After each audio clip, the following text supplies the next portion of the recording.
Hello, my name is Robert Bearden. Everybody calls me Robbie.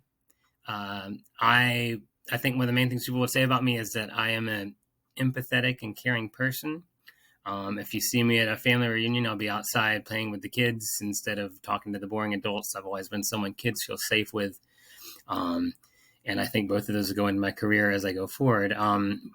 We talk about things that have influenced us from the past. Bronfenbrenner talks about how different systems and different levels impact us in the way who we become. So my immediate family taught me both compassion, zeal for others, and for what's right, but also taught me depression. My divorce that I went through, helped me tackle my ideas of self-worth, first feeling worthless, but then working through it and realizing that I'm not. My time in the recovery community for my addictions has helped me realize you can overcome anything. My faith in Jesus has given me purpose and has also informed my compassion. I believe that's what we're called to do.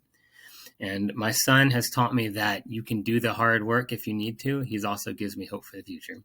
I'm passionate about helping people. I'm comfortable around people.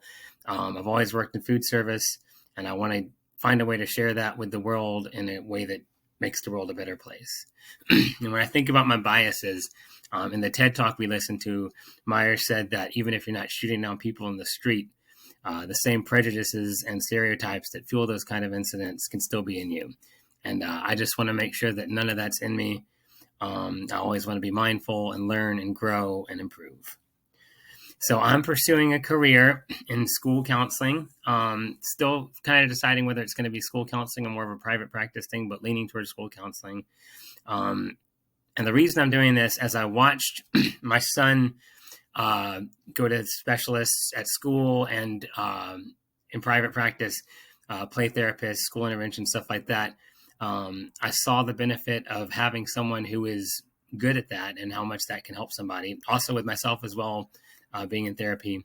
And I wish I had had some of those resources as a kid. And I just think the world needs more people that are willing to do that and genuine about why they're doing it. As I said earlier, one of my big interests in such in terms of career is people and helping people. I want to see them grow. And I just, I see a lot of darkness in the world, and I want to help, especially children, find their way out of the darkness.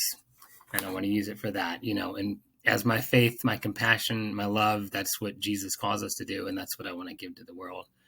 The world needs good counselors, and the impact, I hope, is that I can take the skills I have that are natural and also the ones I'm going to learn in school to help others and just shine as much light as I can into an ugly world. To reach my goal, I'm the kind of person that wealth is not my main goal. I'd rather be fulfilled than be hugely wealthy.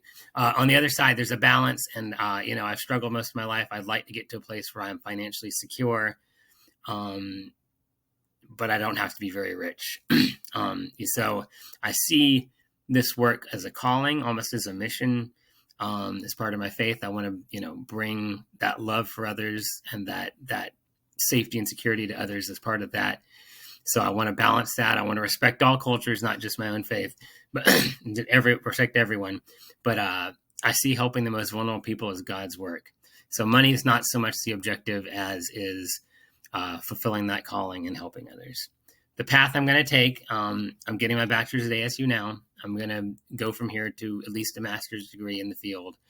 I've got my son's school has talked to me already about the possibility of an internship there. So I already have that kind of set up. So I'm looking forward to doing that. And then I just got to decide whether I'm going to go into school counseling or private practice. And I guess I'll figure that out as I learn more about the field. In 3 years, I'm hoping to be in grad school.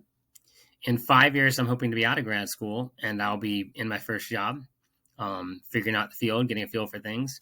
In 10 years, will have watched my son graduate from high school. I'll hopefully be financially secure and my living situation stable. And RJ will have seen me, my son will have seen me move from, where I was to somewhere that's secure. And I'm hoping I'm working a job that is fulfilling to me.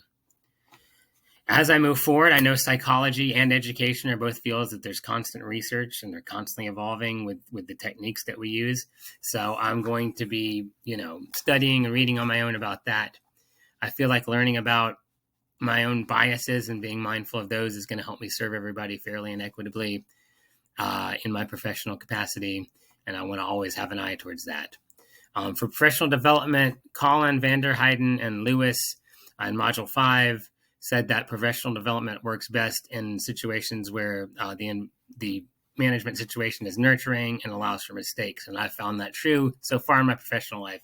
So that would be important to me, to have not a strict drill sergeant of a boss, and just be able to have someone that's willing to grow with me and prod me on as I learn. And I would always be reading on my own, not just in the professional development that I would have to do as part of a licensed professional. So my next steps, first of all, I'm all in on getting my education, figuring out an internship, and just getting going with all that. Keeping my focus on doing good, and not being hungry for success and fame and renown, but being hungry for just doing good and applying myself to the way that I can do the most good in the community, continuing to shine that light. Thank you for listening, and it's great to meet you, and I've enjoyed the class. Thank you.